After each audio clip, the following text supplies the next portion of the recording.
అలాగే అన్యాయం జరుగుతుంటే సహించేది కూడా కాదు.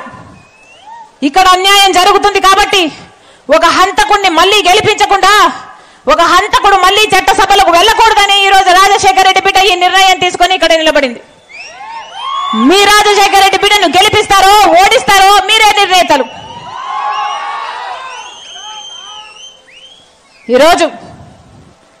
ఈ రోజుటికి 4 రోజులైంది కడప ఎంపీగా నేను నిలబడుతున్నాను అని నేను కడప పార్లమెంటు స్థానంలో తిరగబట్టి 4 రోజులైంది. 4 రోజులు అయిందో లేదో ఈ రోజు వచ్చిన వార్త అవినాష్ రెడ్డి గారిని ఎంపీగా కాకుండా అభ్యర్థిని మార్చే ఆలోచన చేస్తున్నారు వైసీపీ అని ఈ రోజు వచ్చిన వార్త. అంటే అవినాష్ రెడ్డి గారే హత్య చేశారు కాబట్టి ప్రజలు నమ్ముతున్నారు కాబట్టి మీరు ఓడిపోతారు అన్న భయం ఉంది కాబట్టి ఈరోజు అవినాష్ రెడ్డిని మళ్ళీ మారుస్తున్నారా? మీరు అవినాష్ రెడ్డి గారిని అభ్యర్థిగా మారుస్తున్నారు అంటే సిబిఐ చెప్పింది నిజమని మీరు విశ్వసిస్తున్నారనే కదా.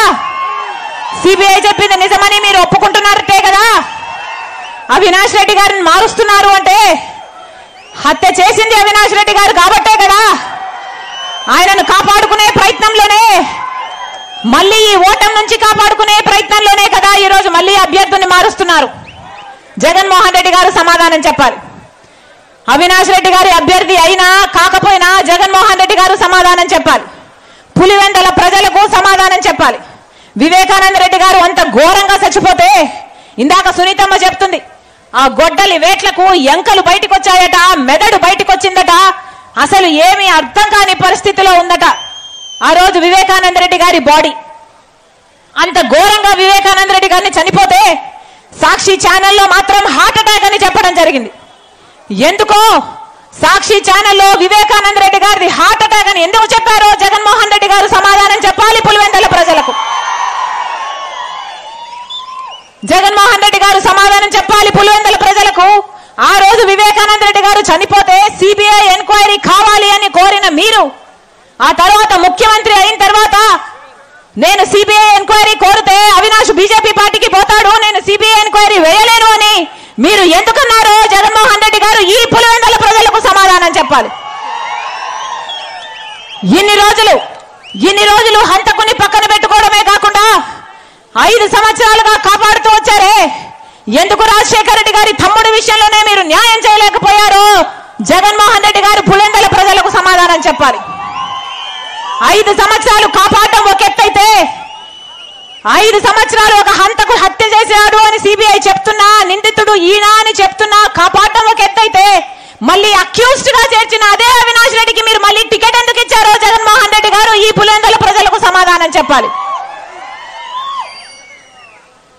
మళ్ళీ చెప్తున్నాం, న్యాయం కోసం రాజశేఖర రెడ్డి బిడ్డ వివేకానంద రెడ్డి బిడ్డ పులివెందల ప్రజలను అడుగుతున్నారు.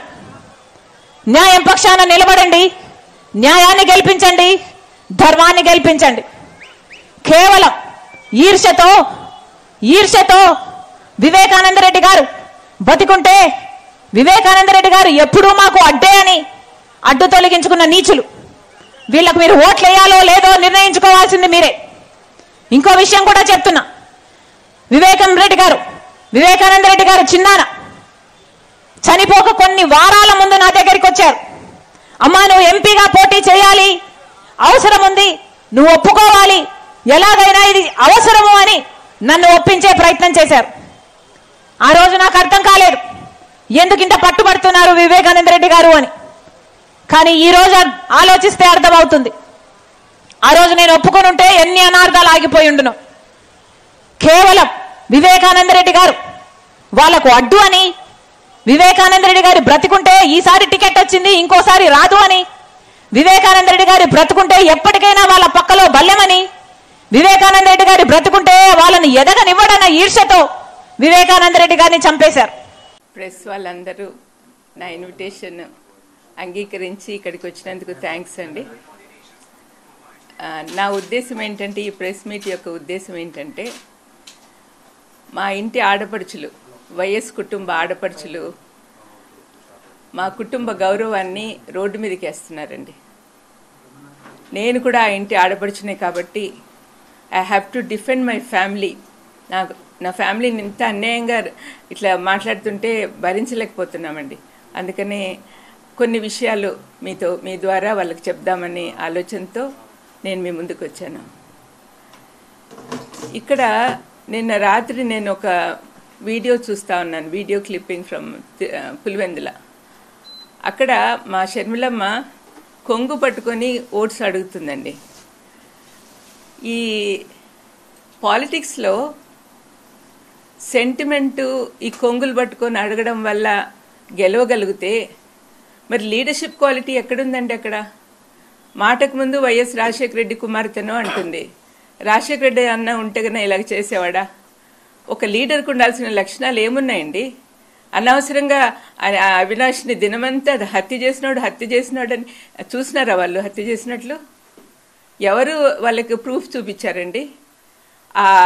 ఎవరైతే హత్య చేశాడో వాడేమో బయట తిరుగుతున్నాడు. వాడు చెప్పిన మాటలు నమ్మి వీళ్ళు డిసైడ్ చేసేస్తారా? వాళ్ళేనా డిసైడ్ చేసేవాళ్ళు? మరి జడ్జిలు కోర్టులు ఎందుకండి? ఆ చిన్న పిల్లోడు వీళ్ళకంటే 10 ఏళ్ళు చిన్నోడు. అటువంటి వాడిని జీవితం అంతా నాశనం చేస్తున్నారు ఈ ఆడపిల్లలు ఇద్దరు. కొంచెమన్నా ఎంపతి ఉండాలండి.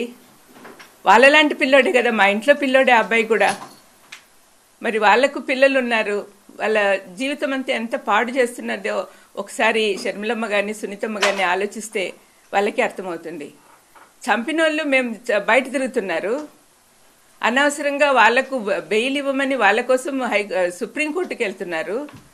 కానీ ఏ పాపం చేయని మా భాస్కరన్ ఏమో సంవత్సరం నుంచి జైల్లో ఉన్నాడు, అవినాష్కేమో బెయిల్ రద్దు చేయాలని వీళ్ళు తిరుగుతున్నారు. ఇదేం న్యాయం అండి? వింటున్న మీరన్నా చెప్పండి. మరి మా ఇంట్లో పాప ఇట్లా తయారైందంటే చాలా బాధగా ఉంది. జగనన్నను కూడా ఇంక్లూడ్ చేస్తూ ఉంది. సొంత అన్నయ్యను మామూలుగా శత్రువులందరూ ఒకటయ్యి మన మీద అటాక్ వస్తే మనం ఏం చేస్తాము? ఇంట్లో వాళ్ళందరూ ఒకటవుతాం, మనలో ఉన్న విభేదాలన్నీ పక్కన పెట్టేసి. కానీ దీనికి ప్రకృతి సిద్ధంగా లేదండి. ఇక్కడ అన్ని వ్యతిరేకంగానే ఉన్నాయి. అబద్ధాల జనకుడైన అపవాది కోరల్లో చిక్కుకోయినున్నారు ఈ అమ్మాయిలిద్దరూ. చాలా బాధాకరం అండి. రాత్రి నేను వీడియో చూస్తుంటే బీపీ సడన్గా రేజ్ అయిపోయింది. ఎంతమందికి అలా ఉన్నదో పరిస్థితి నాకు తెలియదు. మా కుటుంబాన్ని రాజశేఖరన్నను కానీ వివేకమన్నను కానీ ప్రేమించే వాళ్ళు ఎంతమంది ఉన్నారు. రాజశేఖరన్నను ఇప్పటికి కూడా కోట్లాది మంది మనసులో పెట్టుకొని ఆరాధిస్తున్నారు. నేను మీటింగ్స్కి వెళ్ళినప్పుడంతా ఎంత ప్రేమగా నన్ను ఆహ్వానిస్తారు. It's because of him only. మరి వివేకమన్నను చంపిన వాళ్ళు వివేకమన్న నాకు క్లోజ్ కాదా? ఒకగానొక చెల్లెల్ని నన్ను నెత్తిన పెట్టుకుని చూసుకునేవాడు. వాళ్ళిద్దరికి ఉన్న ప్రేమ కంటే నా ప్రేమ ఎక్కువ అండి. నేను గట్టిగా చెప్పగలను. వివేకమన్న అంటే నాకు చాలా ఇష్టం. మరి నాకు బాధగా ఉండదా? కానీ వాళ్ళు ఇవన్నీ రాజకీయంలో చేర్చి ఇంత అన్యాయంగా మాట్లాడుతుంటే ఏం చేయాలో తెలియని పరిస్థితిలో వాళ్ళ ఇంట్లో వాళ్ళందరూ ఏడుస్తున్నారండి. వీళ్ళిద్దరి పర్సనల్ అజెండాతో పర్సనల్గా వాళ్ళు ఎన్ని కక్షలు పెట్టుకున్నారు జగన్ మీద కానీ అవినాష్ మీద కానీ. దీనివల్ల ఏమవుతుంది? రాష్ట్రం అంతా అల్లకల్లోలం అయిపోతా ఉంది. పులివెందుల్లో రాజశేఖరన్న వివేకమన్న ఫ్యాక్షనిజం ఉండకూడదని చెప్పి మా నాన్న ఉన్నప్పటి నుంచే మొదలుపెట్టారు. ఫ్యాక్షనిజం ఉండకూడదని. నాన్నని చంపినప్పుడు కూడా ఏమీ యాక్షన్ తీసుకోవద్దని మా అమ్మ అందరినీ కోరింది. అట్లా కామ్గా జరిగిపోతా ఉంది. ఇటువంటి సమయంలో రాత్రి ఆమె అక్కడ వెళ్ళినప్పుడు ఎంత అల్లకల్లోలం. వాళ్ళు కార్యకర్తలు వీళ్ళని కొట్టుకోవడము, రాళ్ళు వేసుకోవడం ఎన్ని న్యాయంగా ఉన్నాయండి? సమాధానంగా శాంతి సమాధానాలతో ఉన్న వాళ్ళని ఇట్లా అల్లరి పెట్టడం ఎంత మాత్రం సమంజసం? ఇవన్నీ కూడా అండి దయచేసి వాళ్ళు చూస్తే అమ్మాయిలారా మేనత్తగా చెప్తున్నా, దయచేసి మీరు మారండి. ఇప్పటికైనా నోరు మూసుకోండి. This is not correct. రాష్ట్రాన్ని పాడు చేస్తున్నారు. జగన్ ప్రభుత్వంలో పేదలందరికీ సంక్షేమాలు అందుతున్నాయి. ఎంత హ్యాపీగా ఉన్నారో నేను చూస్తున్నా. మరి వాళ్ళ అటువంటి ప్రభుత్వాన్ని పడగొట్టాలని మీరు ప్రయత్నం చేస్తున్నారే. మీకు అసలు కరుణ జాలి ఏం లేదా? మీరే ఆలోచించుకోండి. కానీ మీరు చేసేది మాత్రం చాలా తప్పమ్మా. షర్మిలమ్మ, సునీతమ్మ. I'm very unhappy about it. And all our relatives, మన బంధువులందరూ కూడా మీరు అనుకుంటున్నారేమో మీకు సపోర్ట్ చేస్తారని. Just because you are Rajasekhar Reddy's daughter, it doesn't mean that you are doing whatever you are doing. నువ్వు చేసేదంతా కరెక్ట్ అని అనుకోవద్దుమా. ఆయన పేరు చెప్పుకొని తిరుగుతూ ఆయనకు అవమానకరంగా బిహేవ్ చేస్తున్నావు. నువ్వు చేసే పనులు ఏమైనా అన్న సంతోషంగా చూస్తున్నాడు అనుకుంటున్నావా?